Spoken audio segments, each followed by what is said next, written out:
after the speakers have conducted their talks. Questions will also be taken in rounds of 3. And the presenters will then have a chance to answer the questions. Okay, Father Smangaliso is with us. Are you with us, Father? Can you, yeah? Well, thank you very much, Program Director, honored guests, ladies and gentlemen. Good afternoon. I hope we've all washed our hands, sanitized places we regularly frequent, observe social distancing, and ensure that we observe hygiene.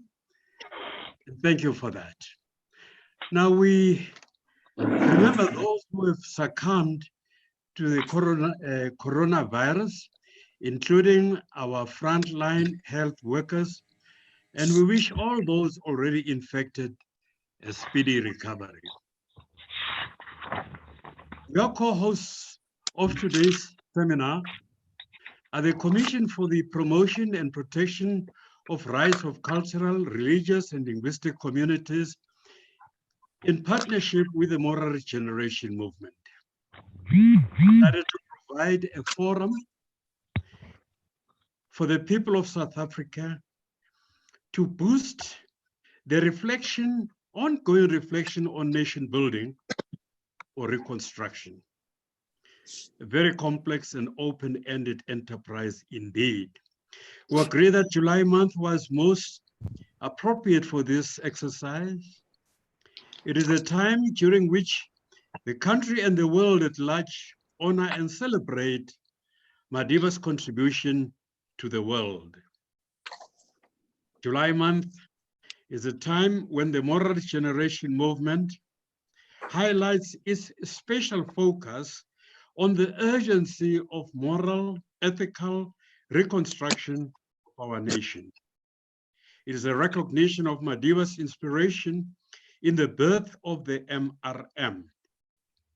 The CRL and MRM provide the foundational and ideational building blocks of our nation, its reconstruction and social cohesion.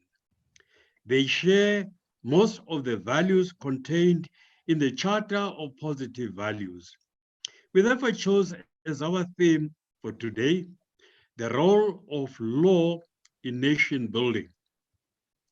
Madiba's own legal background and his appreciation of law must have prompted him to envision a free country that would uproot apartheid in its entirety. In his own words, in the interest of all our people, we will build national unity, drawing on the wealth of our human resources, the courage and strength of our people.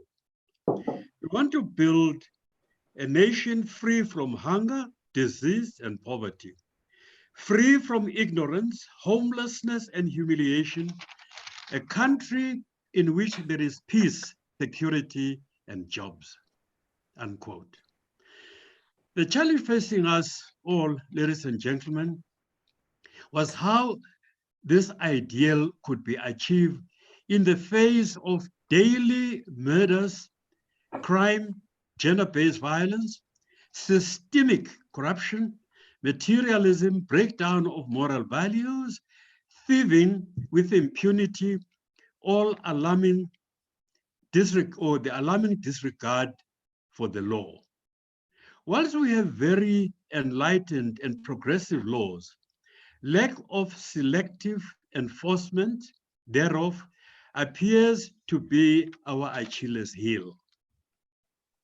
Now, whilst the law cannot be a panacea for all our social ills, it is nonetheless central to the social order, peace, development, social cohesion, Ubuntu, prosperity of our very survival as a nation.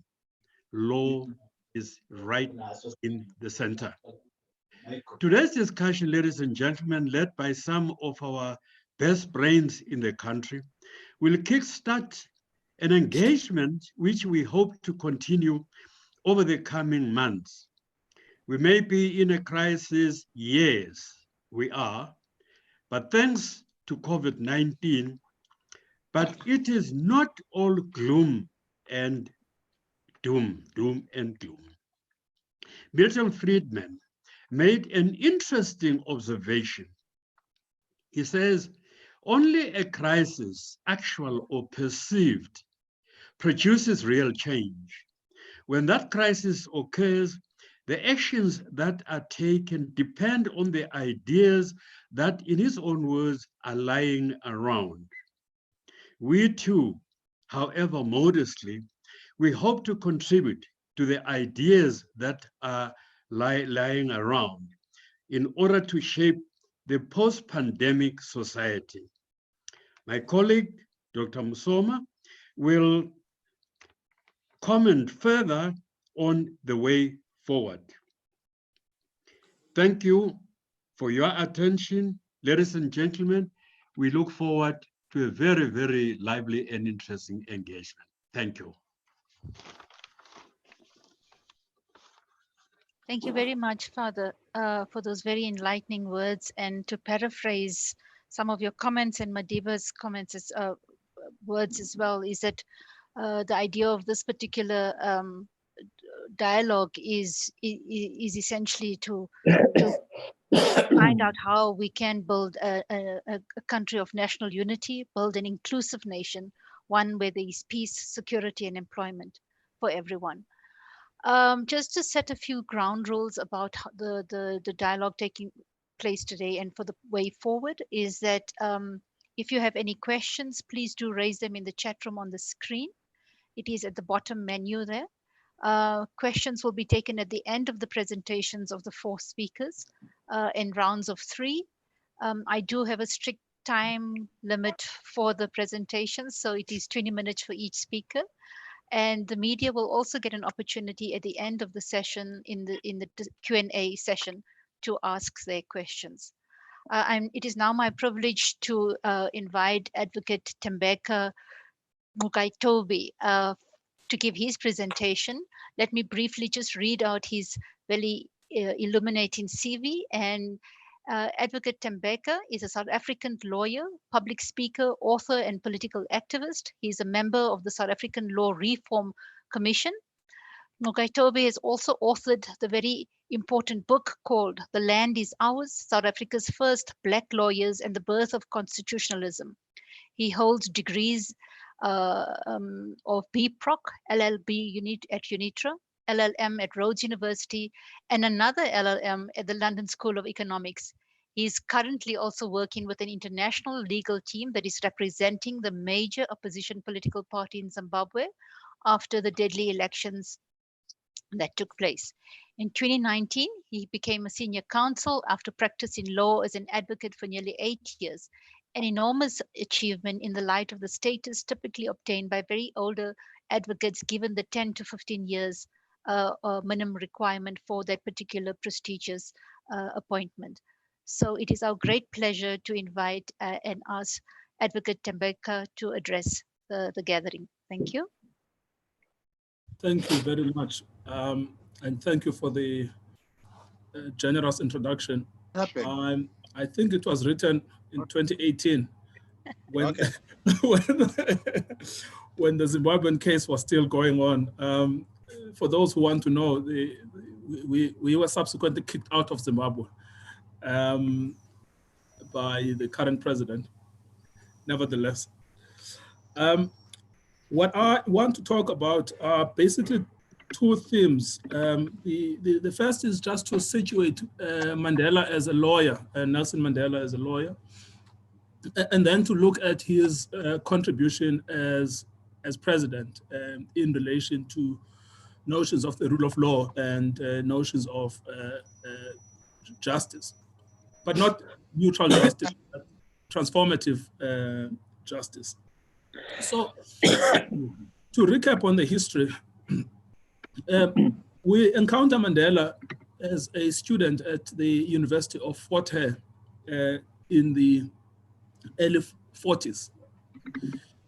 And he leaves the University of Fort Hare not so much as a highly politicized student, but nevertheless, as someone who is already attracted to the ANC, to the ideas of the ANC Youth League, and the ANC in general, the Youth League itself being launched a couple of years after.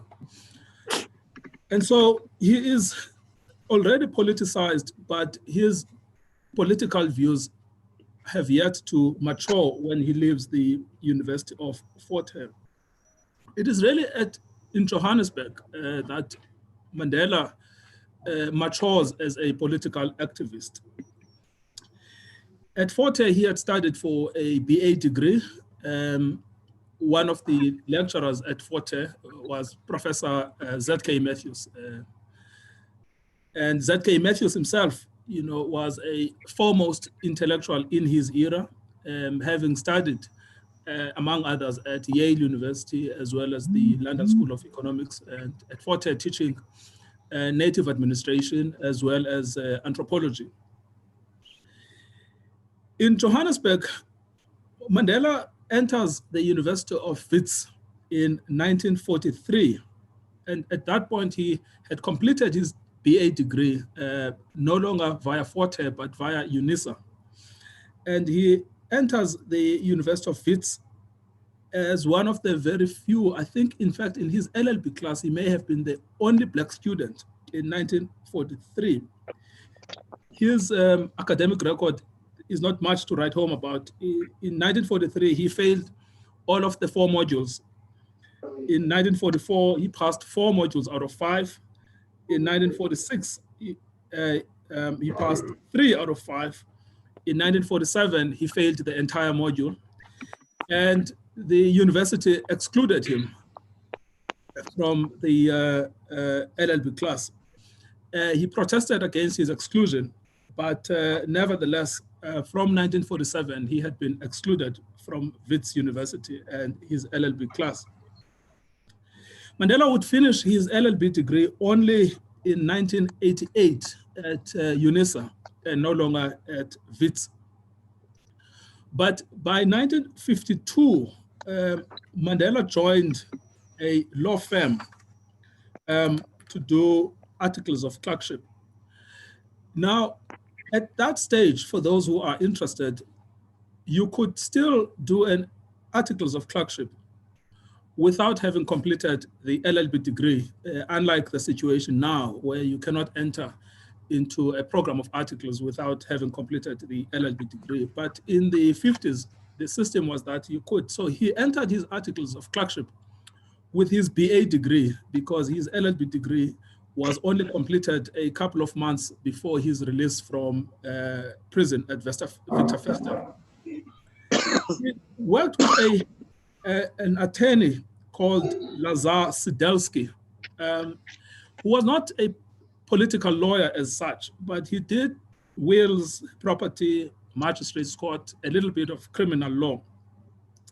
He didn't stay long at Sidelsky, and he worked for another firm called Teblanche and Briggish. He didn't stay long in that firm either. He stayed for approximately 1 year, but he would finish his articles at a firm called Hellman and Misha, where he stayed for a couple of months. But during his period of articles, Mandela had struck a relationship with Oliver Tambo. Oliver Tambo himself was doing articles of clerkship. But in one of the various lunches that they had together, they had agreed that they should establish a law firm together. So the law firm was subsequently established. It was called Mandela and Tambo. They encountered problems with the Group Areas Act, with the government feeling that they are running a practice in an area not assigned for native settlement, and which they had to resist. It's crucial to note the influences of young Mandela as a lawyer. Obviously, the main influence would have come from his mentors, Sidelsky. Sidelsky's belief was that law should not encroach upon politics at all.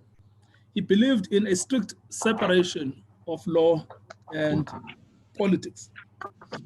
But another lawyer who trained Mandela was Basner. Basner was a member of the Communist Party. He thought that the separation of law from politics was a fiction. In fact, Basner ran for election in 1936 to represent so-called natives of the Cape. So Mandela, at the beginning, had these conflicting influences about the role of law in society. Should law play a role in politics? Should law be separated from politics? His own experiences when he began practicing law with Oliver Tambo would largely inform him that the idea that law could be separated from politics was indeed a fictional idea. Now, Oliver Tambo explains what they were faced with. And here is a quote from Oliver Tambo's biography explaining how they encountered the law. This is what he says. As technically proficient as white attorneys might be, Black clients were severely hampered in communicating with their difficulties to them. Language was a barrier, even when good translators were at hand. White lawyers' lack of familiarity with African culture, tradition, and values impeded communication, and therefore the cost of justice. Removing these obstacles by providing Black legal representation might give Black people an outside chance in law courts. So from the very beginning, Oliver Tambo's conception was that the predominant view at the time, which was white lawyers should be resorted to because they were technically proficient, already presented a barrier of access to for Black clients. And that barrier manifested itself in things like language, in things like tradition, in things like culture. And the establishment of a Black firm would be an instrument to break the barriers. Now, Oliver Tambo continued, and this is another observation made by Tambo about what it was like to practice in that period. And then he says, to reach our offices each morning, we had to move through a crowd of people in the hallways, on the stairs, and in our small waiting room. To reach our desks each morning, Nelson and I ran the gauntlet of patient queues of people overflowing from the chairs in the waiting room into the corridors. And where the clients came from Natal, they came from the Cape, they came from Free State, they came from Northern Transvaal. And of course, they came from Johannesburg. And they came to us because our firm was a place where they could find a sympathetic ear and a competent ally, a place where they could not be turned away or cheated, a place where they might actually feel proud to be represented by men of their own skin color.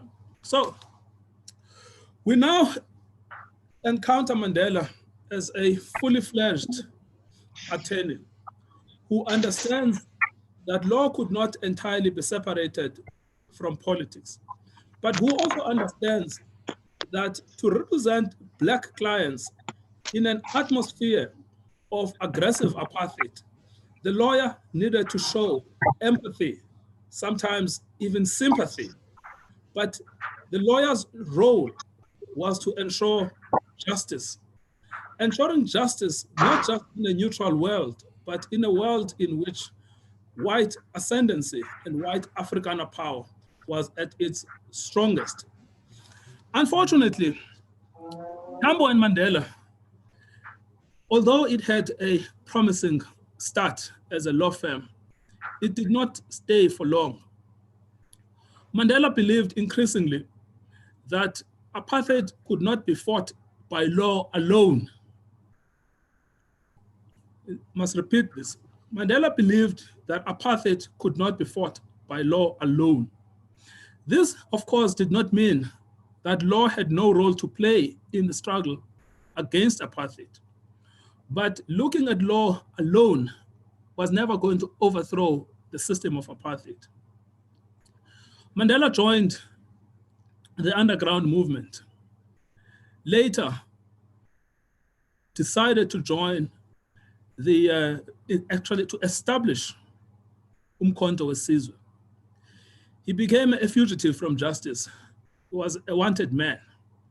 The firm could no longer be sustained. Oliver Tambo was forced into exile. And 10 years after Tambo and Mandela were established, it closed down in 1962. Very few scraps of paper remain, which would give us a flavor of what it was like to be Mandela the lawyer. Only a couple of memories, some of them from advocates at the time, like George Bezos, some of them from Mandela's own clients, some of them from written memoirs of Mandela himself and Oliver Tambo. So we can only imagine what Mandela thought at the time of the law firm. The rest of the 60s, the 70s, the 80s, and a bit of the late 80s were spent by Mandela the Prisoner. In 1986, Mandela took up where he left with his LLB program, and he decided to complete it. And he would complete it only in 1988 at the University of South Africa. But upon his release, Mandela had been completely persuaded that not only was law important as an instrument of justice, but law was central to the attainment of justice. We see this in one of the very first programs of the ANC as a liberated organization in the 1991 Bill of Rights. The ANC produced a Bill of Rights document in 1991. The very purpose of the Bill of Rights document was to set out a vision of how South Africa would be governed under majority rule. Now remember, at the time, although now it looks a little bit unlikely, but at the time, the very concept of South Africa under majority rule was a highly contested one. The influences that informed those who opposed majority rule were the so-called fears of the Soviet Russia. But by 1989, the Soviet Union had virtually collapsed. And as Francis Fukuyama pointed out, history had ended. Whether or not that had any impact on the National Party. You have 5 minutes. You have 5 minutes. I have 5 minutes more. Yes. You mean you've given me an additional 5 minutes? No, you have 5 minutes left. Thank you.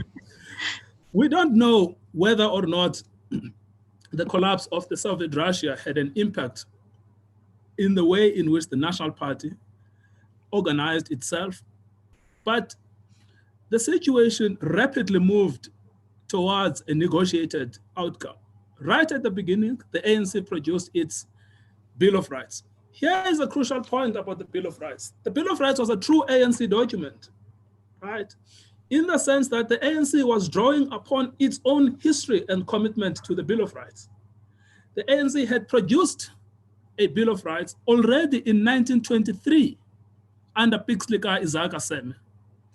It had reinforced its Bill of Rights in 1943. At the time, the president was not a legal person, it was a medical person, A.B.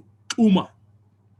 And that was called the African Claims, largely influenced by the developments in the Second World War. Mandela, in fact, writes about the importance of the African claims in his own biography, that they perceived it as a revolutionary instrument. And of course, you can understand why they thought the Bill of Rights was a revolutionary instrument. If you spoke in 1955, as they did in the Freedom Charter, about equality, you would probably be lynched. And so the 1991 Bill of Rights, as a preparation for a negotiated settlement, was itself drawing upon the ANC's rich historical traditions and commitment to the Bill of Rights. One of the clauses contained in the 1991 Bill of Rights was a clause dealing with land. Now, a lot of people say the land clause was a 1996 compromise in the Constitution. What they don't appreciate is that the ANC's negotiating position, if you compare the 1991 clause on land versus the 1996 Constitution clause on land, they are virtually identical. There were two goals that the ANC wanted to achieve from its 1991 Bill of Rights on land as transformative instrument. The one was to ensure that there would be a massive land reform program. In other words, land would be transferred from the white oligarchic class that currently owns the land. At the time, it was owning 87%, to black masses that were landless, all the way traceable from conquest, but formalized in law after 1913. So the first goal in the ANC's own property clause was a land restitution program. But the second goal was not to burden the state with financing a land restitution program.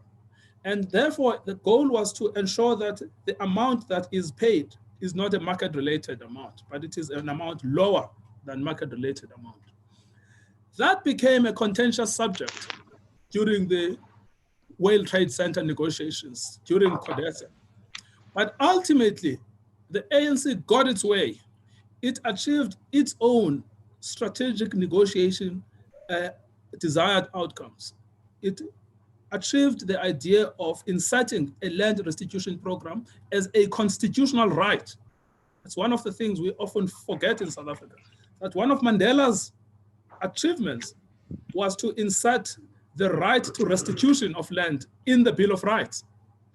Remember that the Bill of Rights, until then, in many other societies, entrenched property as a fundamental right. But our Bill of Rights entrenches the right to restitution of land as a fundamental right, which is a right that belongs to the dispossessed and the marginalized.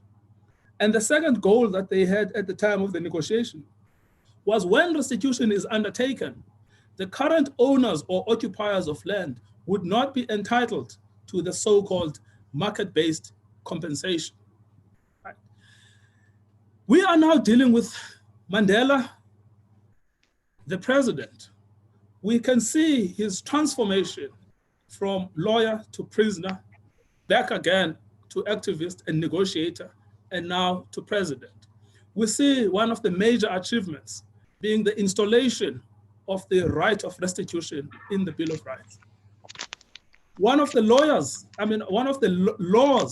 that Mandela champions, right, is in the employment sphere, the Employment Equity Act. Again, another major transformative piece of legislation that compels change in the workplace, starting with the civil service, but cascading across to the private sector. Remember this, not only was land the only asset taken away, human potential, Mandela repeatedly made this point, human potential was eroded under apartheid. But to rebuild human potential, Mandela thought a skills development program together with an employment equity program, which was made law and compulsory for application. Perhaps I should stop here, but we can go on with Mandela as champion. One aspect I was going to deal with is Mandela's commitment to the rule of law, which is manifested in a speech he gives in 1995 at the installation of the very first Constitutional Court. In that speech delivered on the 14th of February, 1995, Mandela does not look at courts only as a constraint to governmental power, but he looks at courts as... I'm in a meeting. Which one? This meeting or a different meeting? Colleagues, please mute yourselves. All right. So last point I want to make, Chair, with respect, is that Mandela's speech talking about the launch of the Constitutional Court is a very powerful speech, because in that speech, Mandela concedes political ground to the judiciary, and he subjects political authority, which he had no ground to subject, to the legal system in order to create a system of checks and balances. So 3 points to be made in this respect. Is that Advocate, you're out of time already. I can't give you the three points. Yeah, 3 points as a last 3 points to be made. Last sentence. One is, last sentence. One is Mandela is committed to the rule of law as a way of governing society. But Mandela never committed to a colorless rule of law, but committed to a transformative rule of law. And the third point is Mandela's idea was not to tolerate racism. It was not to tolerate classism, but it was to uproot it. Thank you. Thank you. Thank you very much, Advocate Mukaitobe. I think that's been a very illuminating interpretation of the legacy of Madiba as a champion of law and justice. And I'm sure you could very well go on for another 20 minutes, and we would all really love to hear from you. But I will leave that for the round of questions at the end. Colleagues, I really need to ask you to please mute yourself. We're getting a lot of disturbance through while the speaker is presenting. You are also encouraged to switch off your video if you want, given the time that data is really the new fuel. So I would encourage you to switch off your video if you prefer, if you can, but please do mute yourself because it becomes very disturbing during the presentation. Our next speaker is Dr. Larry Kaufman, and please forgive me if the bio I have here is not entirely correct. I was given this, and I stand to correction here. So Dr. Larry Kaufman is the current provincial priest for the Redemptorist province of South Africa, as well as being quite a noted doctor in moral theology. And author of a number of books. Sorry, may I ask the facilitators there to see if you can switch off? Colleagues? This is money. Wait. Colleagues, please, can I ask you to mute? I know, it's not fun. Don't give it my wrist.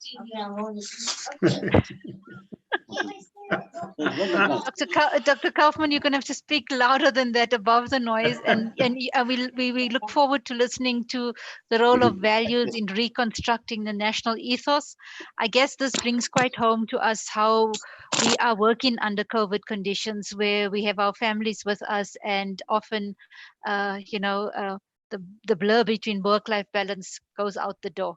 So let us engage with that, and thank you very much for being with us to present today. Over to you, Dr. Yes, Kaufman. thank you. You're very, very welcome. Thank you. And truly, out of the mouths of babes, maybe the children can teach us a thing or two. Yeah. I was only approached for less than a week ago, but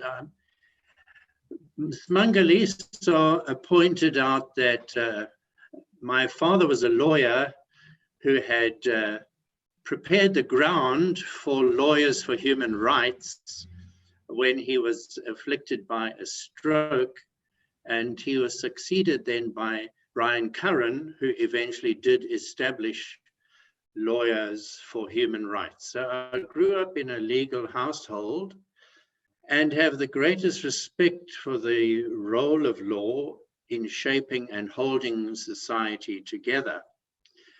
But I'm also conscious of the limitations of law in motivating or inspiring moral values. If anything, and here I probably betray what camp of jurisprudence I'm in, I hold that laws reflect the prevailing mores and values of a society. They don't create values. At best, they manage values. And the coronavirus pandemic provides an excellent case in point. We've invoked a state of disaster, and we've imposed laws appropriate to the 5 levels of lockdown. Yet everyone from the president on will say that we'll only succeed when individuals and their communities act responsibly and ethically. And so it's all about whether we're putting the other person first. I myself have just been through a bit of a COVID scare, and I realized that I had spent all my time focusing on protecting myself and not how I could be in danger of infecting others. And so it's just about that altruism that is a bit of an ideal. Now, I did experience that, ironically, in lock-up, not in lockdown, in lock-up in prison, in detention in 1986, where, ironically, we formed the most integrated community of detainees in Maritzburg, of 27 of us, of every race, of every religion and creed, of every age group, and of every background. And many of the people I was in detention with now have streets named after them: Dr. Chota Motala, Dr. A.S. Chetty, Peter Kirchhoff. And so there I experienced true altruism. It's extraordinary in that context. And this is perhaps where I am leaning in my reflection. I think here of a quote by Kitson and Campbell on law and ethics, where they say social ethics, social excellence is driven by a few key values. And those values give space to individuals to use their initiative in support of those values. And so I believe that ethics is consolidated by a commitment to maximum inclusivity, by a shared project for the whole population, and by drawing on all ethical traditions, as I experienced in prison: secularist moralities, new ethical traditions, world religions, and in South Africa we would add African and other traditional moralities. So if we respect and harness the core ethical values of the moral traditions of all our people, we may arrive at this shared principle. Moral goodness is at heart a free and informed commitment to active concern for inclusive well-being. Inclusive well-being, against selfishness, against exclusion, against harm. It's the art of living generously and truthfully, never harming others, but actively working towards the common good. Now, the common good is a principle that I will return to later, because I think it's at the heart of social ethics. But let me propose what, after 20 years of work in ethics development, I now wonder if I've been pursuing an impossible dream. That core ethical principle of inclusive well-being is a free gift, a free gift. It cannot be bought, it cannot be bribed, and it cannot be legislated. And here, consider the moral wisdom of the past, of Madiba, of Sisulu, as gift to us. Consider the balance between rights and duties as gift to us. Consider the Bill of Human Rights that the previous speaker referred to as gift. And I would say the values enshrined in the South African Constitution as a gift to us. The problem is to embrace and share the gift.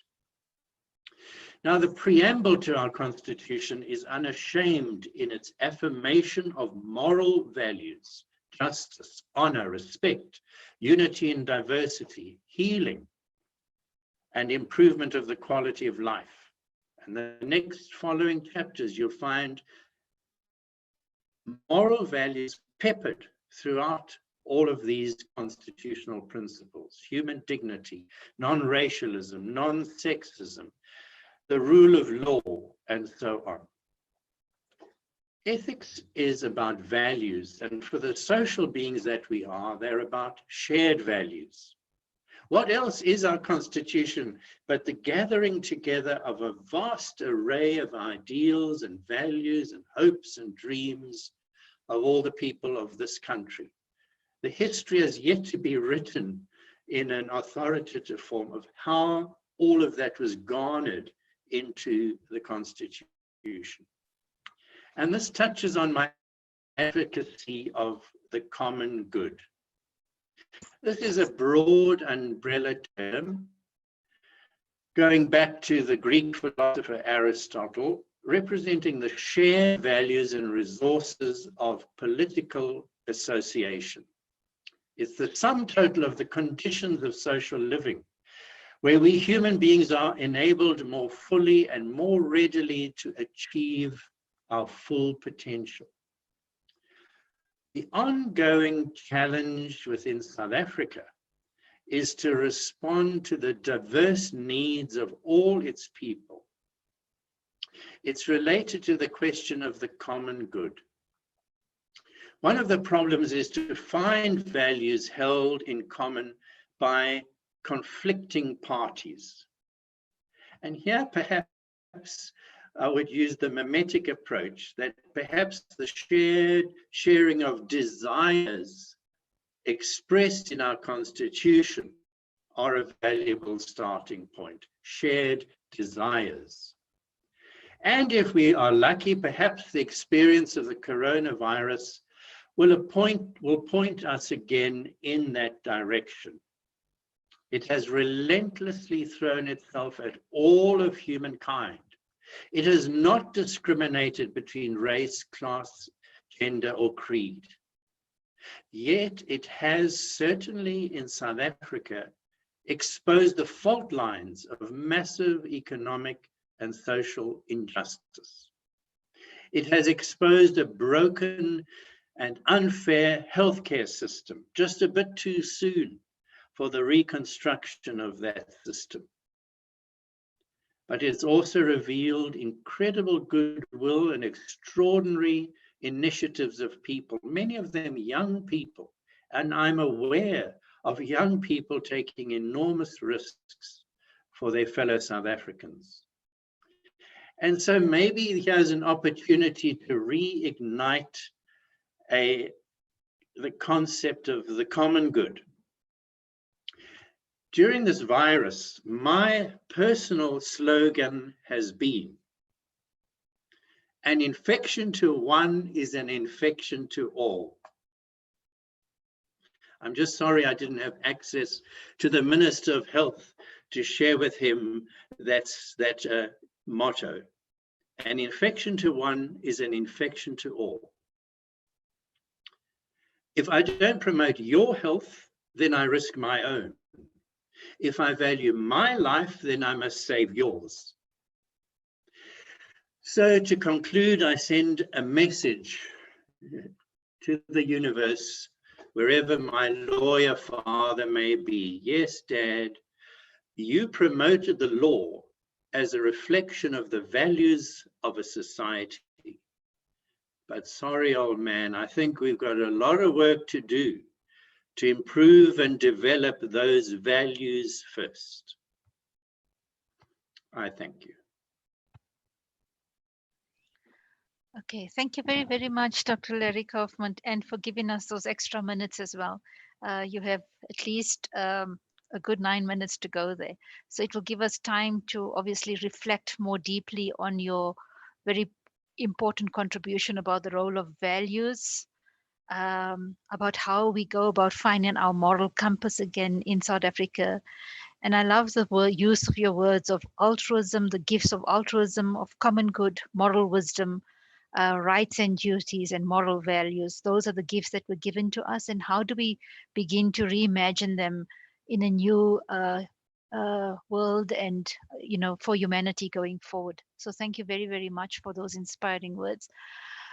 It gives me great pleasure to welcome a colleague and friend, Dr. Alex Asikatipi, who will be talking to us about the importance of culture, religion, and language as building blocks for the nation. Dr. Alex is the head of School of Social Sciences at, do I say this out in terms of the acronym, IMESA, that is, or IIEMSA, or formerly known as Monash, South Africa. He is also a specialist in cultural, medical, and social anthropology and sociology.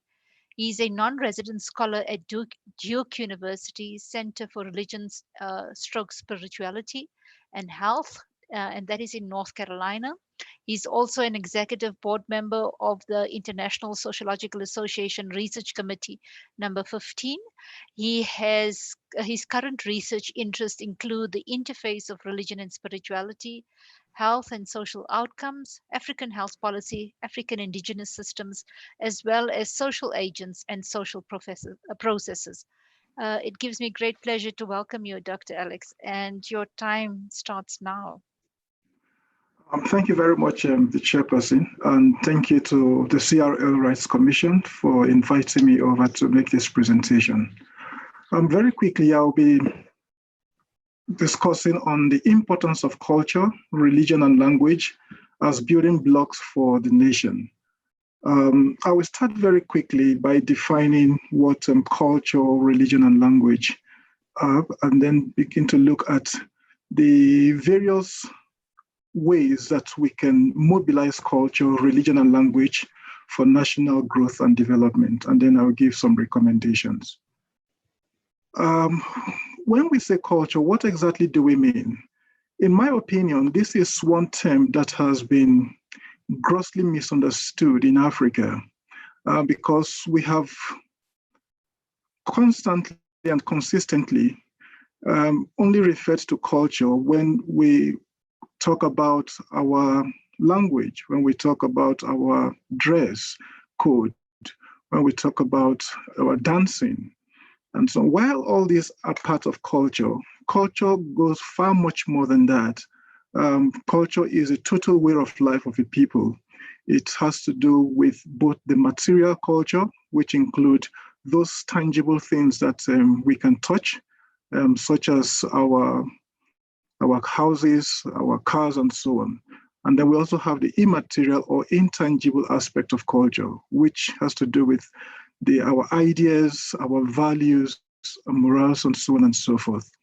So in that regard, therefore, religion and language are both subsets of culture because religion and language are subsumed under that broad rubric of culture.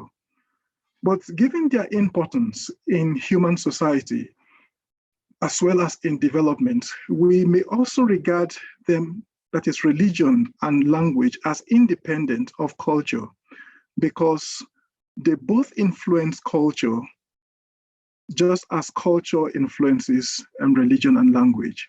So there's a mutual reinforcement between these three concepts. Religion is the expression of beliefs in the supernatural, and that belief creates a form of identity of those who share that common religious belief. While language may be defined as the arbitrary vocal symbol that humans use to facilitate their thought processes as well as their social interactions. These three concepts, culture, religion, and language, are so important in the development of the individual and by extension, the society in which they function, that they cannot be separated. The last speaker just talked very eloquently about shared values. He talked about altruism and those things that give people that sense of well-being. And as he rightly noted, he said, laws cannot and do not create values. They can only manage values. And that is extremely important. And it is from there that I'm going to start my own presentation, because if we acknowledge, as rightly noted by Larry, that laws cannot create values, then the logical question is, what creates values? What are those things that sustain values? And how can values be defined collectively for collective growth and development?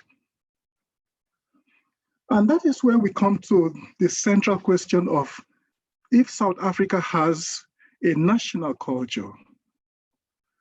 In other climes, we know of societies, nations that have a dominant culture. So for example, we can talk of the Japanese culture of respect.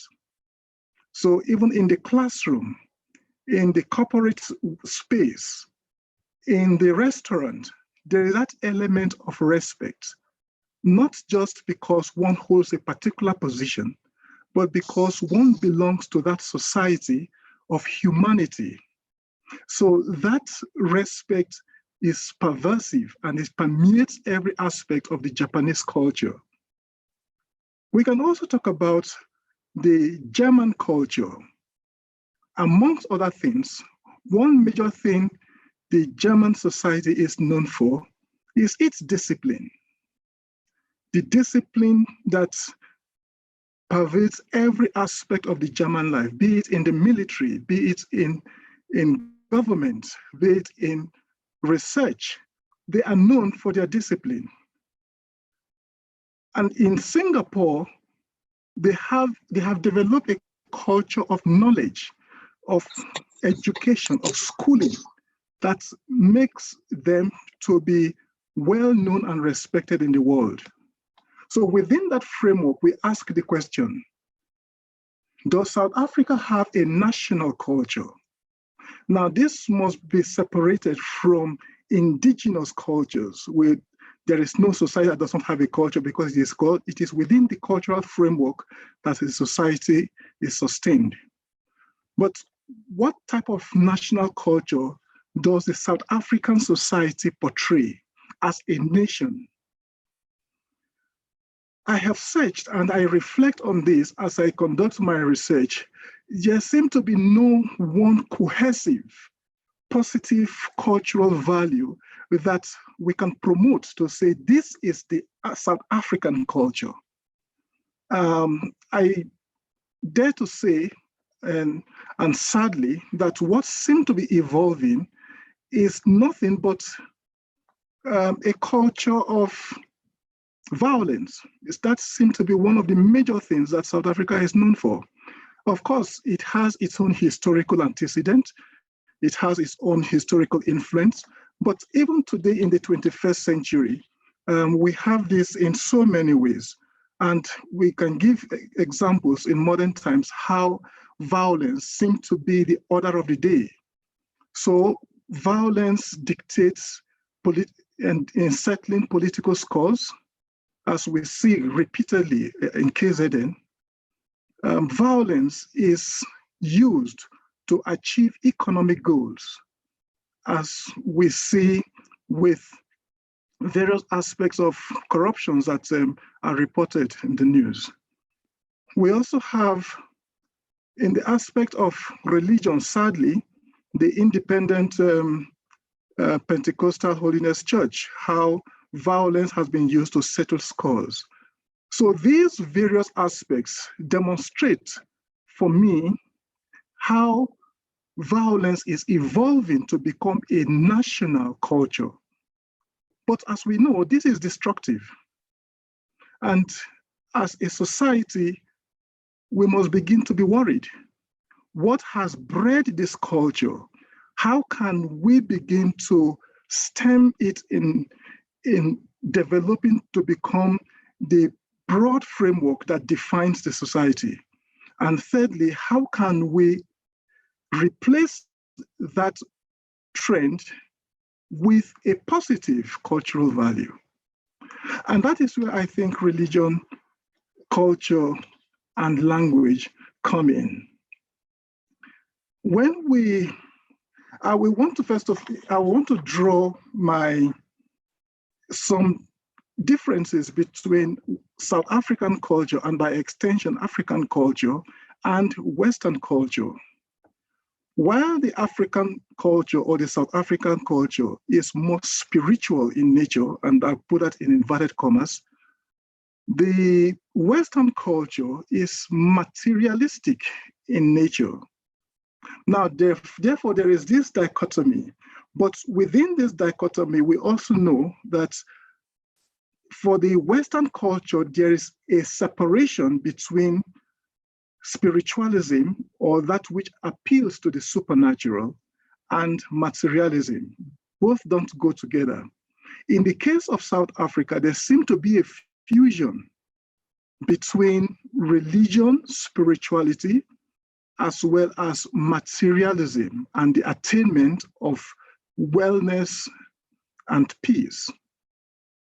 And if we begin to use that as a framework, we can now begin to understand why we are having the type of problems we have, especially with religious organizations in the society. Now, in this presentation, therefore, I look at what are the key issues that we have at stake. If we agree tentatively that the culture that is evolving in the society today is a culture of violence, we talk about even achieving social satisfaction. One of the end product of that is raping and the violence of partners. So these are pervasive, and we think that one of the major ways we can begin to look at this is to begin to deliberately create a system that will inculcate in citizens the values that we desire in the society. From a sociological perspective, the society is seen as a vehicle that can be directed towards achieving specific goals. And in this regard, and I agree completely with Larry, it is for us to begin to regenerate ourselves and begin to put institutions in place so that we can begin to have new values that will be beneficial to the individual and to the society. And so we may want to ask the question, how do we desire truth? What for us is truth? What for us is hard work? How do we achieve certain goals? What are the steps towards that? And if we ask those questions and then we collectively agree to what we desire, then we can begin to design specifically some form of interventions that will create some sense of collective values that we aspire to, and then we inculcate as a nation, so that we begin to see ourselves not as disparate ethnic groups or racial groups, but as a collective that we refer to as a nation. And that is where we can begin to talk about the development of the society. As it is, there seems to be so much fragmentalization with what we refer to as values. So the Africans have theirs, the Sutus have theirs, the Vendors, they have theirs. But if we can, as Larry again said, if we can identify the positives of these cultures, then we create a national culture, then it will be a positive thing in the right direction. So what cultural values, therefore, are pervasive in South Africa that would lend strength to the process of development in the country? And I think there are some we can readily accept that these are positive values. For example, is the concept of Ubuntu. Even though we have so much overflogged this concept, I think it is central to building a national value culture. And we can use Nelson Mandela as a case study because the very idea of forgiveness is embedded in African cultural values, that to err is divine, and to err is human, and to forgive is divine. So as both material man and as a spiritual man, what Mandela demonstrated to the society was that human beings err. But if we ascribe to a higher calling, we can demonstrate the characteristic of the supernatural and have that large heart to forgive. And in my opinion, there is a lot of tension that still needs to be addressed, and then there could be true forgiveness. And once we have that, we can begin to inculcate that in ourselves and in our children. So Ubuntu therefore becomes an important characteristic, but it is not only Ubuntu. African culture, and specifically South African culture, is expressive. It is cooperative. It is transformative. So it is not static. It is a culture that we can tap into, and because it is transformative, it is also accommodative. In the 21st century, with the interconnectedness of nationals, of citizens all over the world, we can borrow not only from within, but also from without to create a society that is truly rainbow in characteristic. And this can therefore help us to build a society. Now, when we begin to harness these positives, what we then need to do is for government to design programs that are ethnocentric in nature, so that we become proud and take ownership of those values that define us as a nation. It is not to say that there are no negative cultural practices. We can identify those negative cultural practices that may hinder growth and development, and submerge them, eradicate them, and then use those ones that are positive towards the development of the society. But how do we do this? For me, it is by establishing structures and institutions. And for me, one of the basic ways of doing this is to establish a Department of Family and Social Relations. I have discussed this issue elsewhere before, but I think it needs to be emphasized that as a primary agent of socialization, the family as the fabric that holds a society together is gradually disintegrating in the South African society. And the Department of Family and Social Relations will be entrusted with that primary responsibility to rebuild the family as a social institution where values are inculcated in the young ones, and then they will grow up to become functional members of the society. A second point that will become so very important, therefore, is with the establishment of the Department of Family and Social Relations, there will also be an intersectoral coordination of social institutions, such as religious organizations that have played important roles in the society as a secondary agent of socialization, the schools, cultural groups, non-governmental organizations. All this will be cooperative to enrich our national values and, as a result, develop the society. A third point is the engagement with social influencers, including musicians, actors, authors, who will play a major role in positive social transformation. And once we begin to identify the interconnectedness of these social groups, these social organizations and individuals, everyone, because they are a part of this process, they will take ownership of the project and domesticate it so that it becomes long-lasting, rather than having to enforce. So if we take the case of the lockdown, for example, if people know that I am because you are, what affects you affect me, that will give me that sense of responsibility to respect the protocols that have been put in place to protect the citizenry. But if people see themselves as first and foremost purely individualistic, they don't see the connection between them and others and vice versa, it becomes difficult, even when there are laws that dictate that this must be. And as Larry has noted, because this has not been ingrained in them, these laws have not been so effective as we have seen during this lockdown. So in conclusion, therefore, we say that, do we have cultural values that are pervasive in South Africa that will lend strength to the process of development in the country? The question is yes. How do we do it? We identify values that are positive in all the cultures. We integrate them in our languages.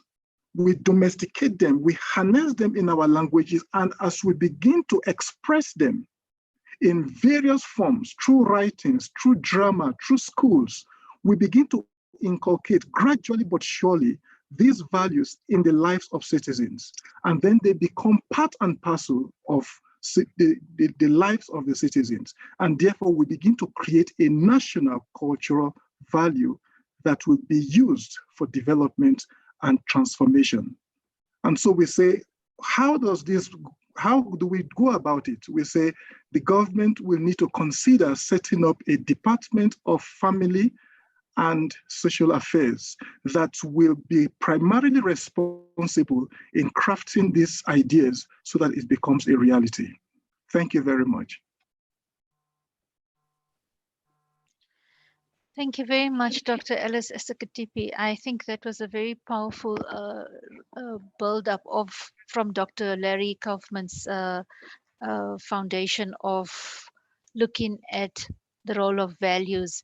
And you have now developed that further into looking at the nexus of culture, religion, and language in developing a national culture based on very inclusive values. And the point is, how do we then develop those inclusive values in our nation building process? So colleagues, our fourth speaker is running a bit behind time, and this is the problem when we all have, we at home and can do Zoom meetings, so they tend to overlap to some extent. Yes, you just joined. Yes, okay, just joined. Great. Thank you. Fantastic. Should we just give him a few minutes? Or yeah. So our next speaker is Professor Tiniyiko Maluleke, who will be talking to us about social cohesion. And the question is social cohesion achievable in the context of racism, inequality, and economic justice? And I think the lineup for today actually is very well suited in terms of where Advocate Tembeka sets the legacy of Madiba as a champion of law and justice. And then Dr. Larry unpacks for us in terms of law and justice, the national ethos, and how do we go about reconstructing the roles of values in that? And very importantly, drawn by Dr. Alex about the culture, religion, and language as building blocks for the nation as a whole. Professor Tiniyiko, let me just read out your bio there. So Professor Tiniyiko Maluleke is a senior research fellow and deputy director of the University of Pretoria's Center for the Advancement of Scholarship. He is a NRF B1 rated researcher and a member of the South African Academy of Sciences. And it is our great pleasure to have you here. Thank you. I know you're coming in from another meeting and having to switch mind frames to sort of just jump in at the so welcome and ready when you are. You tell me. So yeah, thank you very much. Are you okay to start? Good. Yeah, I will start because I will not give a I'll not read thoroughly my paper as such. I'll just share a few ideas with the members. I was told that even if I speak for 5 to 10 minutes, that will be enough. That's the message that I got from the organizers by SMS. So, Prof, you have about 20 minutes to talk, but you can take however much you feel comfortable with. thank you very much. Thanks. So, let me start by thanking the CRL for organizing this very, very important dialogue and consultation at this time. And I'm very thankful that they have asked me to speak about social cohesion. Now, to begin with, I'm not entirely comfortable with the notion of social cohesion. In fact, my sense is that this notion of social cohesion is not only deeply problematic, but may have been overtaken by events in more ways than one. So perhaps we should start by problematizing the very notion of social cohesion. Because this notion is premised, some of you may be aware of the book on social cohesion that was edited by Christopher Ballantyne, Michael Chapman, Kira Ewing, and Gerald Murray not so long ago. I happened to see that book because it was long listed in one or the other literary prizes in South Africa, and I'm involved in that world. And one of the very basic arguments in that book is to show how elusive social cohesion as a notion has been in the country. And the reason for this is that we have different understandings of what social cohesion is all about as a people. The second is that social cohesion has got many dimensions. Now, in terms of the topic that has been given to me, the suggestions seem to be that economic inclusion is an important consideration for social cohesion, and that is a fact. Economic inclusion is very, very important for social cohesion. But it's not the only consideration for social cohesion to take place. So, for example, and I'll come to economic inclusion, and the very notion of inclusion is also problematic because you include those who are outside, but those who include, who are they and why are they already inside? And so that too is something that we ought to problematize. Now, one level at which we should talk about social cohesion is at the level of identity. Because unless we have a shared identity, we will not be able to speak coherently about social cohesion. And in South Africa, we still have that problem as to who we are. Are we Black? Are we African? Are we Black Africans? Are we all these groupings that we continue to call ourselves, so-called coloreds, Indians, and then if you move down to the so-called Black Africans, which is a very problematic term, then you have to talk about the 9 indigenous groups, and many will tell you even that number 9 of indigenous groups is artificial because there are many others who remain excluded. So we can't talk about social cohesion without looking at that question of identity and who we are. And add to that a layer of discussion about citizenship. Who is a citizen and who is not a citizen? there was a time when all you needed to say was black, and black was very meaningful. I'm not so sure that we that Biko black that we often talk about is still cohesive. So that is when you are going to include so-called coloreds, Indians, and Africans in there. And of course, with xenophobia, the Biko black and the Biko African, if you like, is also disintegrating in front of us. Because now, among South Africans, you not only find black and white and all these other categories, you also find the African foreign national. Now, what animal is that? The African foreign national. And the African foreign national is usually isolated from the others, the other foreign nationals who are in the country. They are in a special category of their own.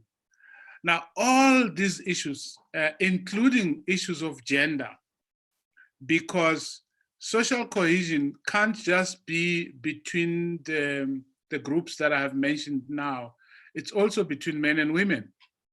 In a country with such high levels of gender-based violence, social cohesion becomes a difficult proposition, because you can't have social cohesion in the context where women are being killed, women are being raped, to the extent that that is happening in the country.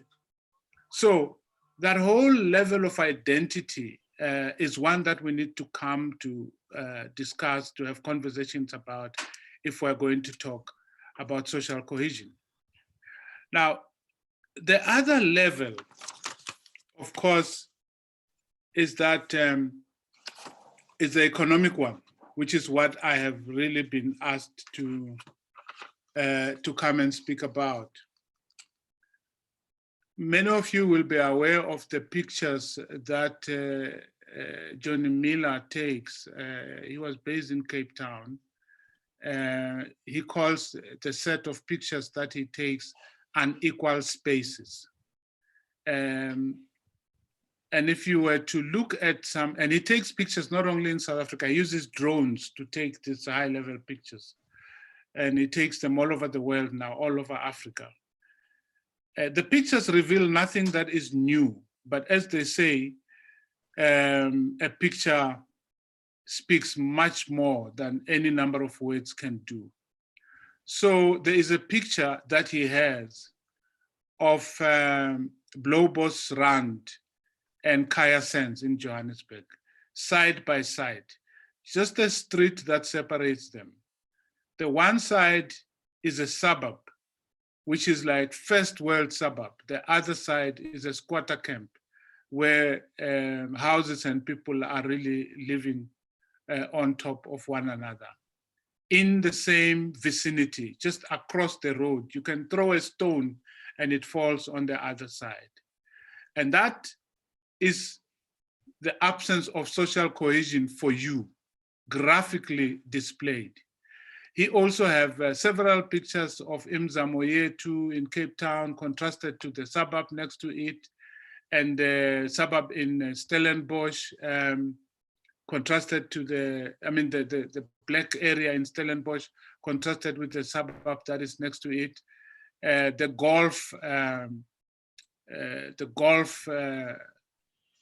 park in Durban, which is situated next to Kennedy settlement, squatter camp.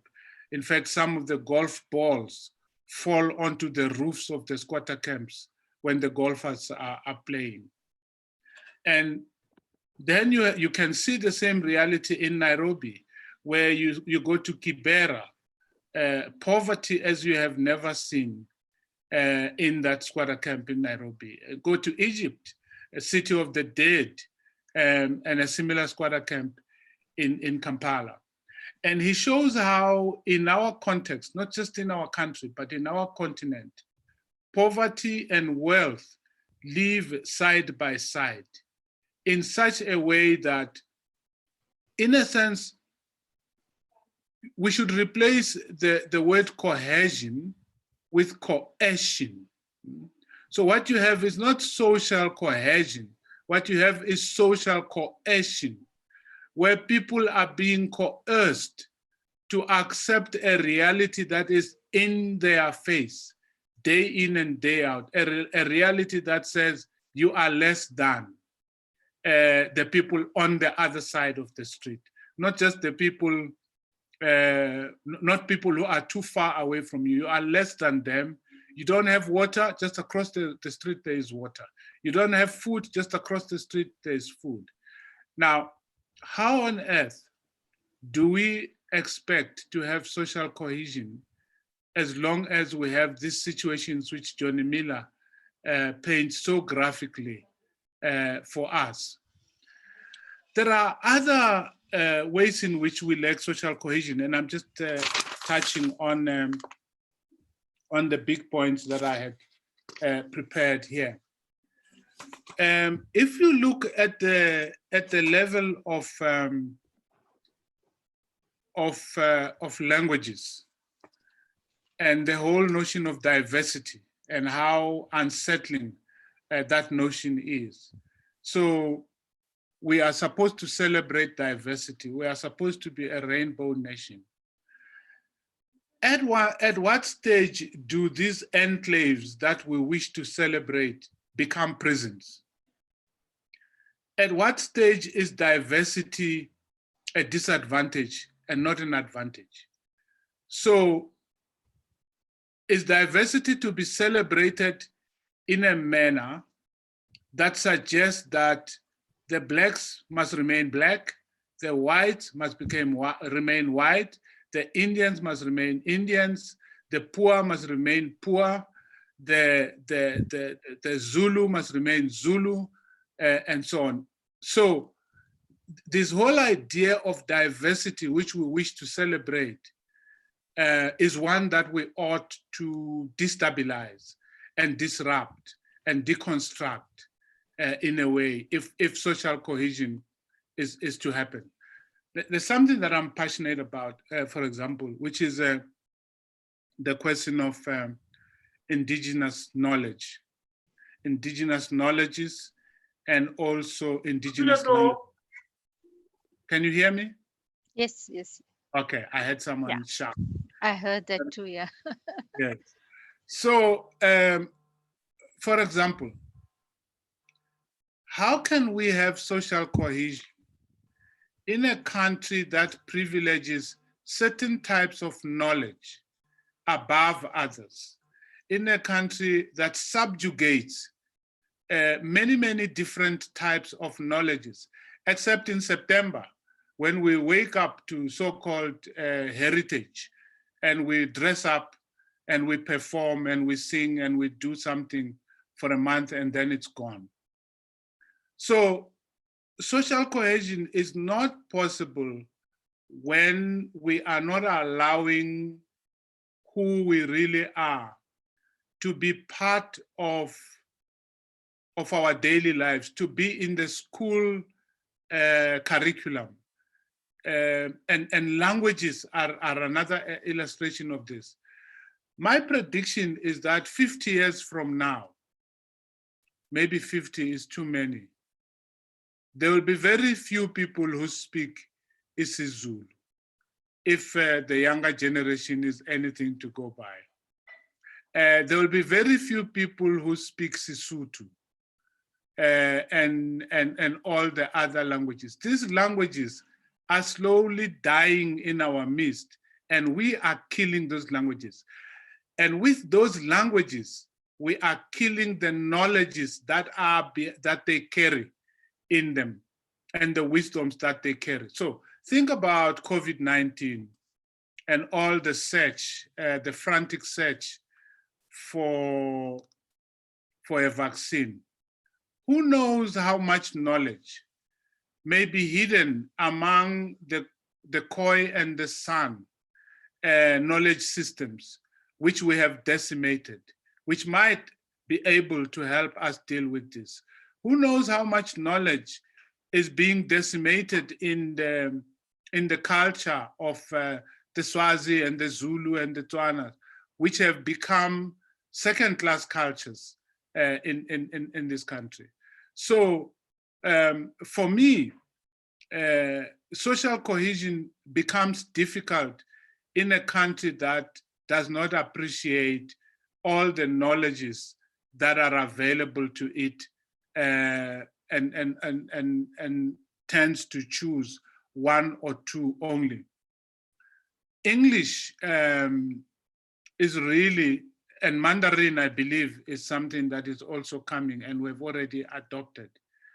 I don't know that we will be able to build social cohesion simply because we wear the same clothes and speak the same language, when in fact we could be richer if we were able to make space for different realities. And finally, perhaps the final point that I would like to make in my input on social cohesion, if I can find the right section. I want to talk a little bit about COVID-19 and what COVID-19 does to expose. So COVID-19 is a virus that attacks the human immune system. And we have just discovered that we don't have the immunity as human beings to deal with it. But I think it has also exposed many other pandemics in the country. And I've already referred to some of them that we have. The pandemic of inequality, racism, sexism, all of these are now naked before us. We see them for what they are. Another very important thing about COVID-19 is that it attacks the respiratory system, our ability to breathe. Now, think about it this way. So social cohesion can't just be a matter between human beings, because breathing is something we share with plants. Breathing is something we share with animals. And link that to George Floyd. He couldn't breathe. That's how he died. And people who suffer from COVID-19 cannot breathe, and that's how they die. Now, there is a huge environmental crisis unfolding in front of us. And in fact, we may or may not know soon that even COVID-19 is a symptom of the warped relationships between human beings and the environment, between human beings and fellow animals on Earth. So we can no longer talk about, when we talk about health, we can no longer just talk about human health, because if humans can't be healthy if animals are not healthy. Humans and animals breathe and they pass germs across to one another. So this notion of social cohesion that is exclusive to human beings is one that we need to rethink and think of social cohesion beyond human beings, and not just between the poor and the rich, but also between humans and the lakes and the animals and the seas and the forests in which we live. So those are more or less the few ideas that I would like to share with you in the few minutes that you gave me. And thanks for your patience. Professor Maluleke, I think we are very honored and privileged to listen to those very wise and insightful words. So thank you very much for rushing over to this particular meeting and actually addressing us. And you took the full 20 minutes, so thank you about that as well. So it wasn't just a few points, but a few very enlightening points that is very thought-provoking about a number of issues that we've raised. Colleagues, I'm now going to open up the floor, Obed, if we find, unless you're waiting for someone else. But we're going to open up the floor to discussions and questions in rounds of 3. So you can either post questions in the chat room here at the bottom. There's a menu. You can click on that and just put in your question. I will read it out. Or you can raise your hand. And if you go to the participants sort of tab or link, click on it at the bottom of it'll come up on your computer on the right hand side, and there's a function there to say raise hand. And if you raise it, I will allow you to speak and address the audience. Okay, so at the moment, no one's raised their hand and we don't have any questions in the chat room. Does anyone want to say anything? There is Nomalanga, his hand is up.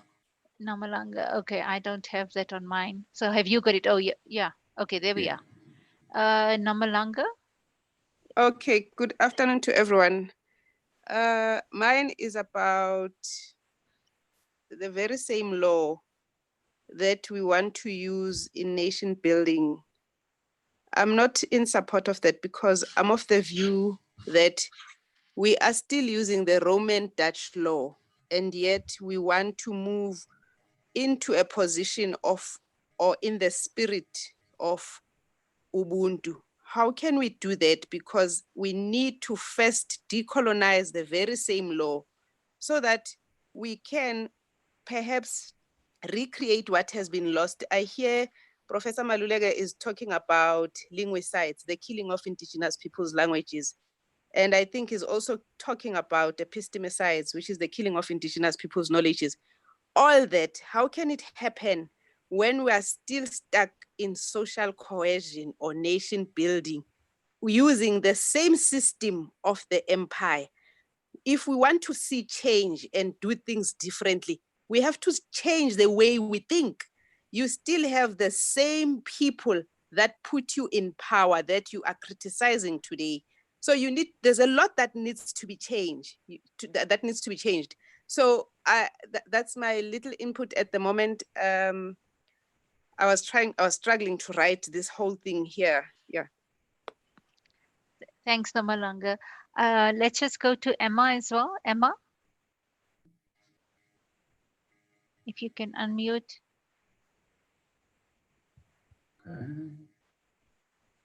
It says Emma's Galaxy, so I'm not sure if that is the person. Am I okay? Yes, you can talk. Okay, greeting to you all. I am having a concern. Yes, I'm just having a concern about everything. Emma, can you just either talk into the microphone or make it louder or something, or get closer to your microphone? Am I audible enough? Yes, that's fine. Am I audible enough? Yes. Okay. Yes, we can hear you. Oh, thank you. I have a concern here about this. I saw Dr. I think it's Dr. Alex, where he mentioned the fact on how can we replace this issue of violence in our nation, South Africa, with something positive. My concern here, I think we are missing something. When our government or our country introduce laws, new laws that are going to govern us, they forgot to prepare us. There is a lot of preparation that was supposed to happen.